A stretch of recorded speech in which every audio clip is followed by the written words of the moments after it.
Let me ask you a question. If God didn't even take into account anything to do with money, how generous are you from His perspective? Are there other ways that He measures generosity that might be even way more important than money? And let me give you a hint. The answer's yes.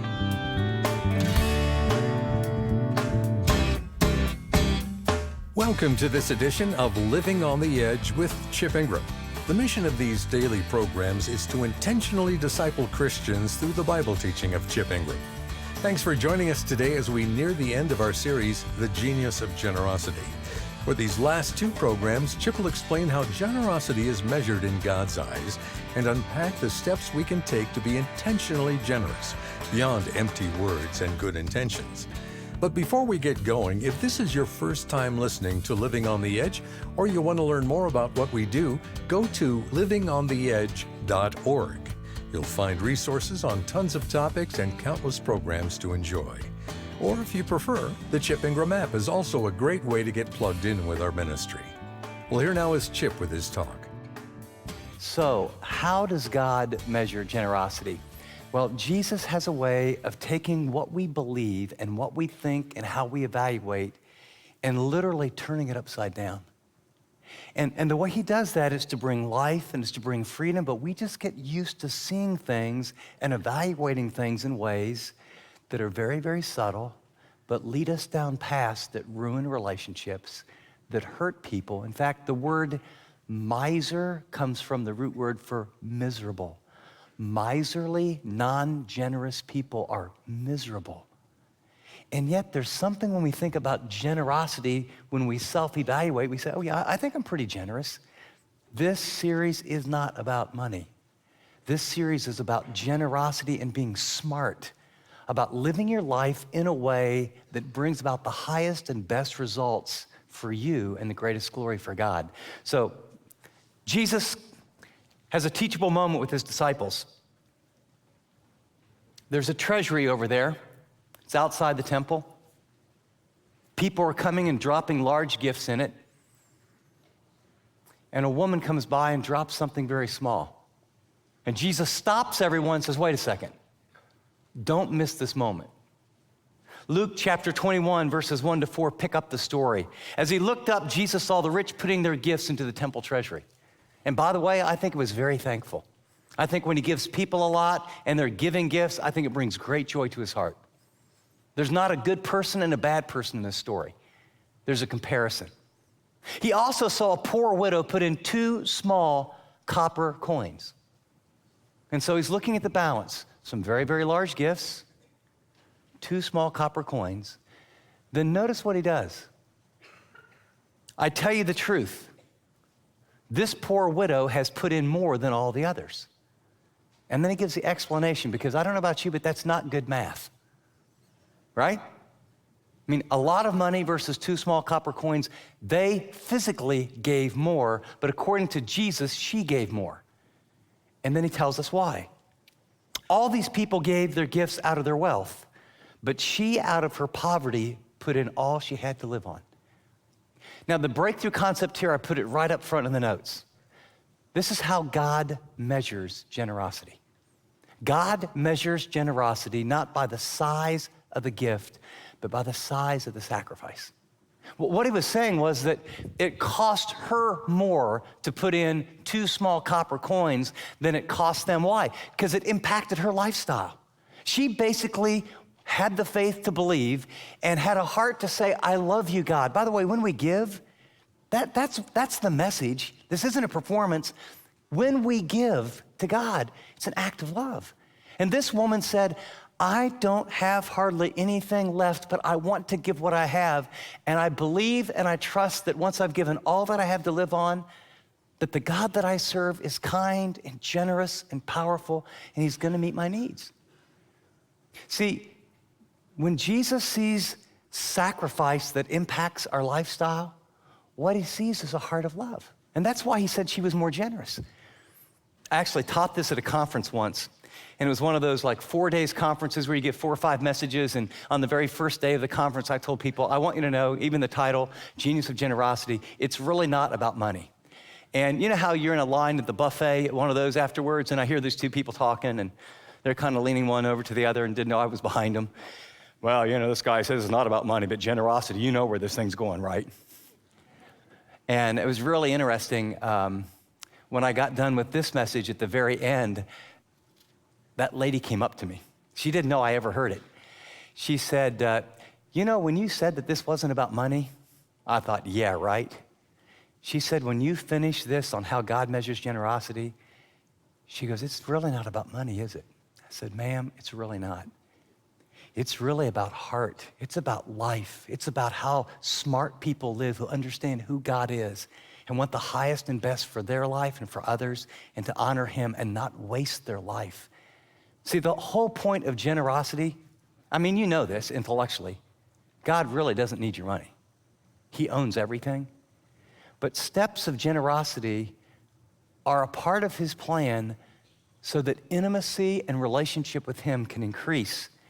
And the only way that intimacy ever happens with God is this mechanism called faith. The conduit of relationship with God is not knowledge. Knowledge puffs up. Love edifies. The conduit is faith. You can have knowledge and never put it into action. But when I believe what God says to the point that I trust and I act, I respond to light and he gives more light, and the relationship and the intimacy. So one, not all, but one of the primary ways as he develops intimacy is by teaching me to be like him, to trust that God is who he said he is, that his word is really true, that when I give my money or my time, or we'll see our reputation, our future, or even my life, or the most precious thing that I deem precious to me, when by faith I say, Lord, it's all yours and it's available whenever, however you want, it cultivates this amazing thing where the love of God gets deposited in you and it overflows into relationships. I was thinking about this whole area of generosity. It was the sort of the background for this book several years ago.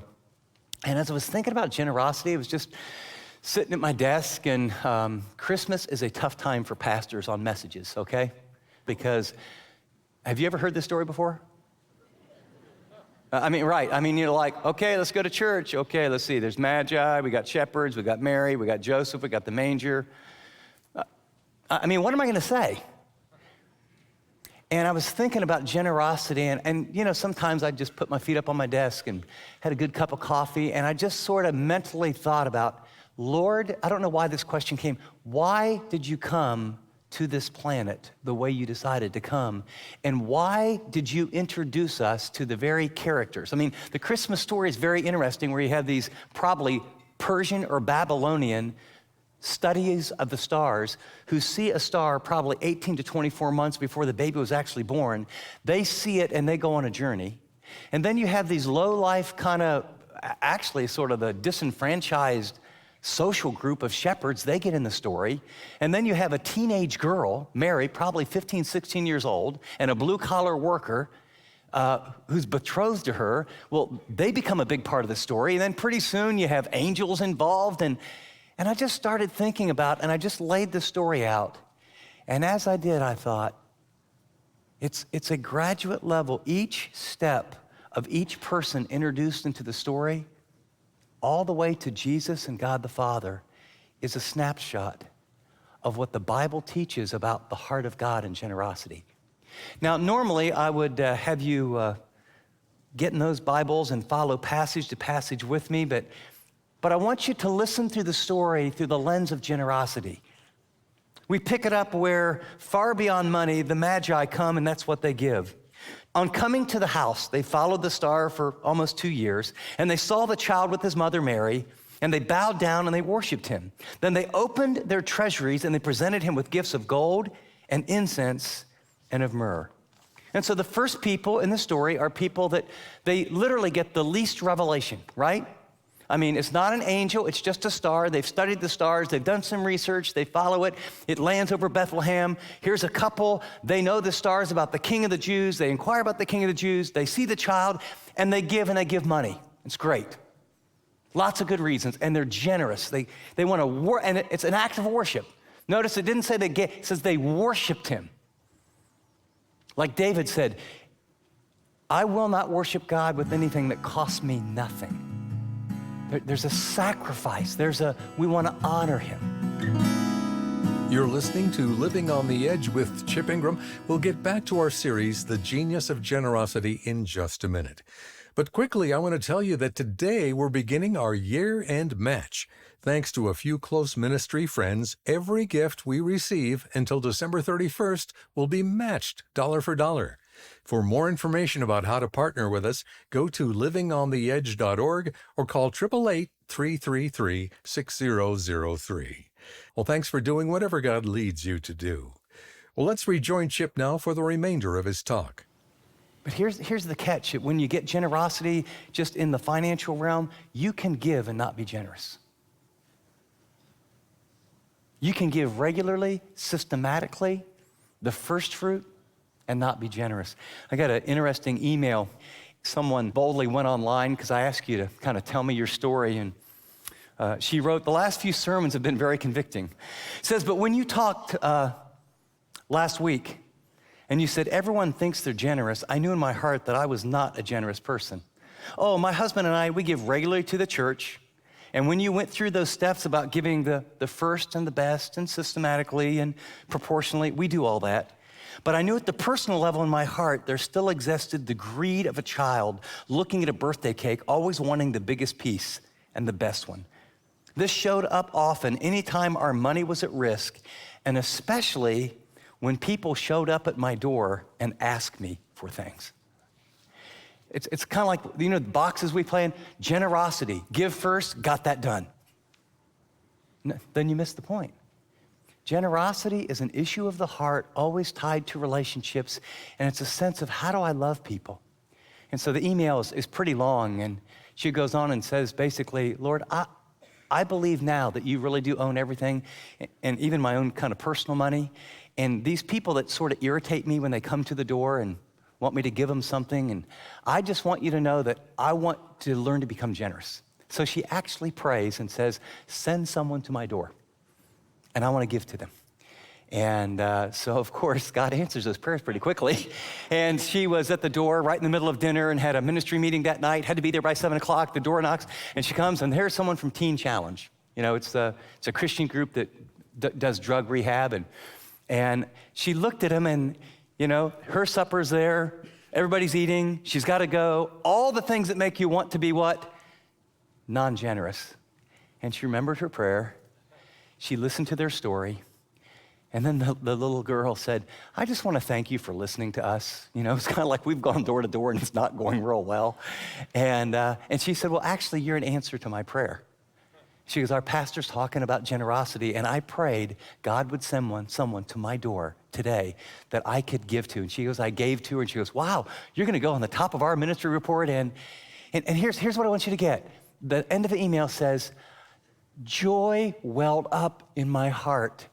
I went back. I had only 5 minutes to eat my dinner. I ate my dinner in 5 minutes. Everyone had already eaten theirs. I was going to be a little late for the meeting. I was a little late for the meeting.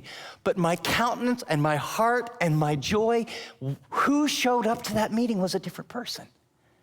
Do you see the difference between just giving your money and being generous?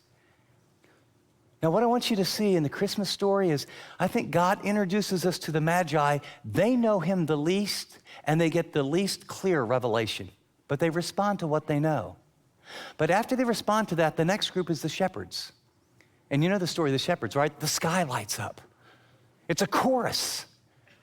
They're singing. Can you imagine? You're just sort of a regular guy. You're out on the job. "Hey, Bob, it's your turn. It's the night watch." God, "Oh, okay," and it's kind of in the middle of the night, and then boom, right? The sky lights up, and they're singing, and you're going, "What's this about?" We pick up the story. It says, "When the angels had left them and went into heaven, the shepherds said to one another, 'Let's go.' Leave work? Yeah, let's go." Where? "To Bethlehem, and see this thing that has happened, which the Lord has told us about." So they hurried off, and they found Mary and Joseph and the baby who was lying in the manger. And when they had seen him, they didn't just worship by giving a gift. It says they spread the word concerning what had been told them about this child. These shepherds probably didn't have anything to give. They didn't have any money to give. I mean, these are people that are like way below our welfare. I mean, they just had subsistence living. They couldn't get into good restaurants. They smelled. They had a bath once every 1 month, whether they needed it or not. And God chose to reveal the child to them.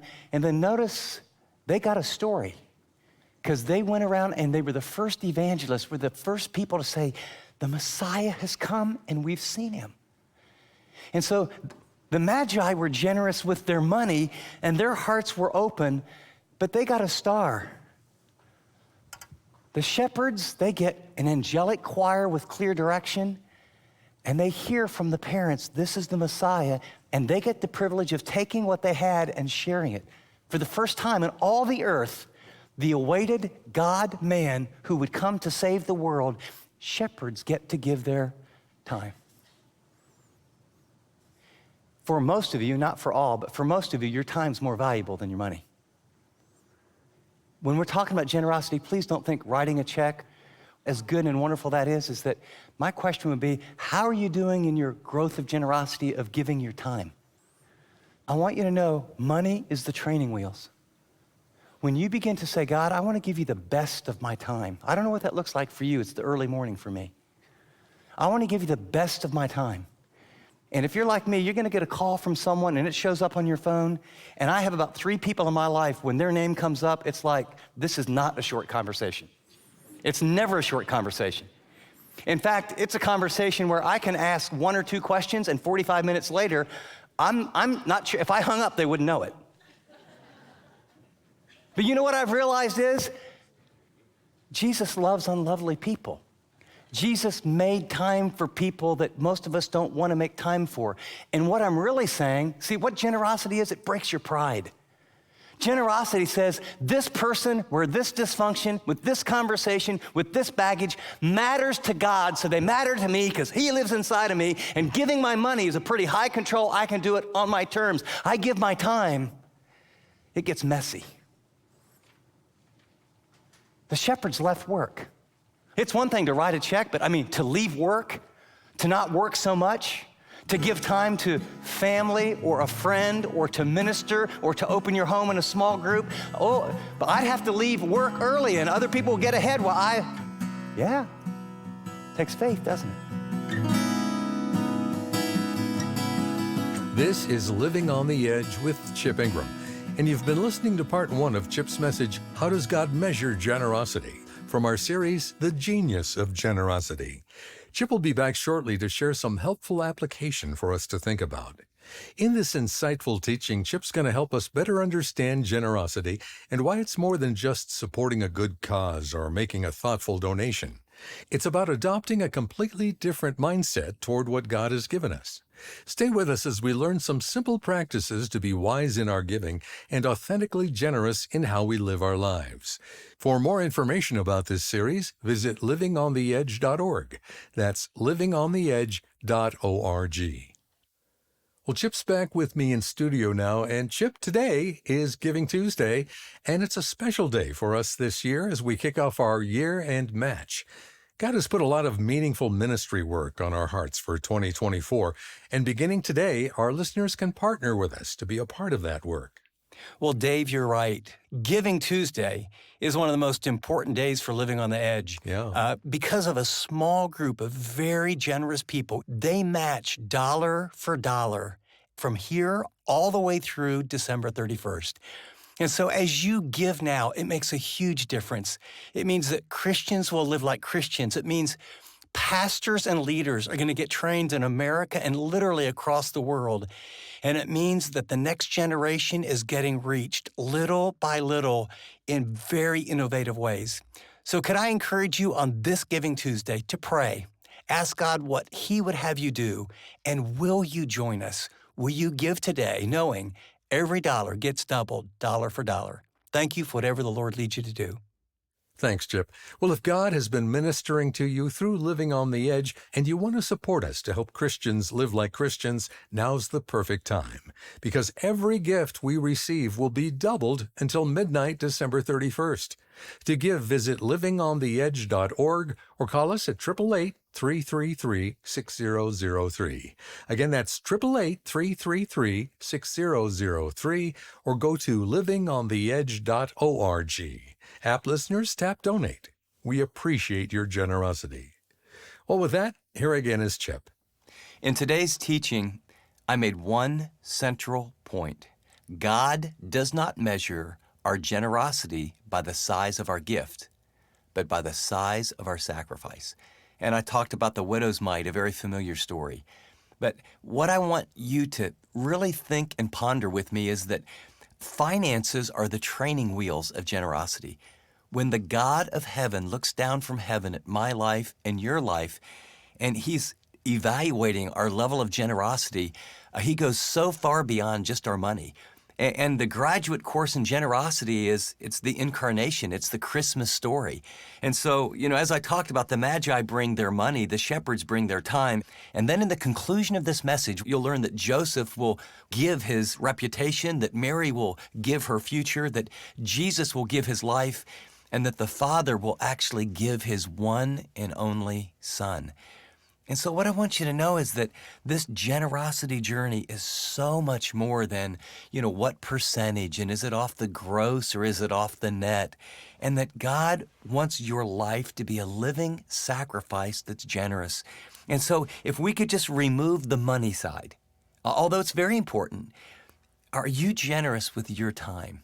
Are you generous with your reputation? Could God do whatever He wants with your future? Do you have time for people? Are you off the treadmill of demand and other people's expectation and having to be in control?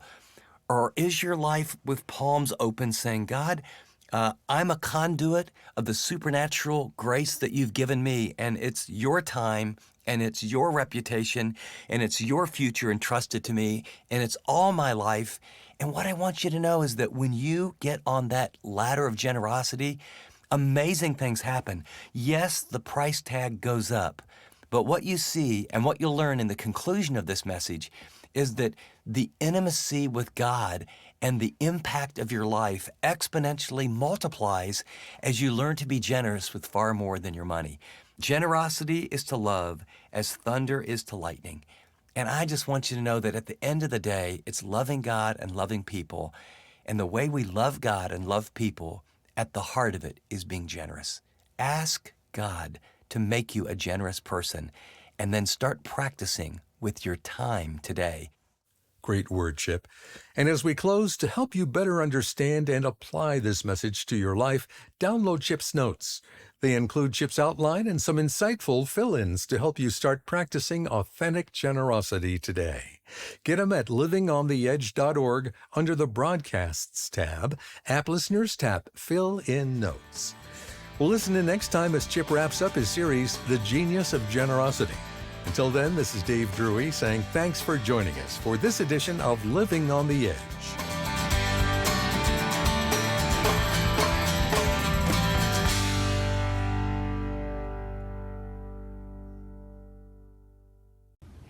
Thanks so much for watching this video. If you'd like to watch more content like this, click and subscribe here to our channel. And by the way, if you'd like to know more about Living on the Edge, find out about more resources, maybe get on the mailing list, go to livingontheedge.org. See you next time.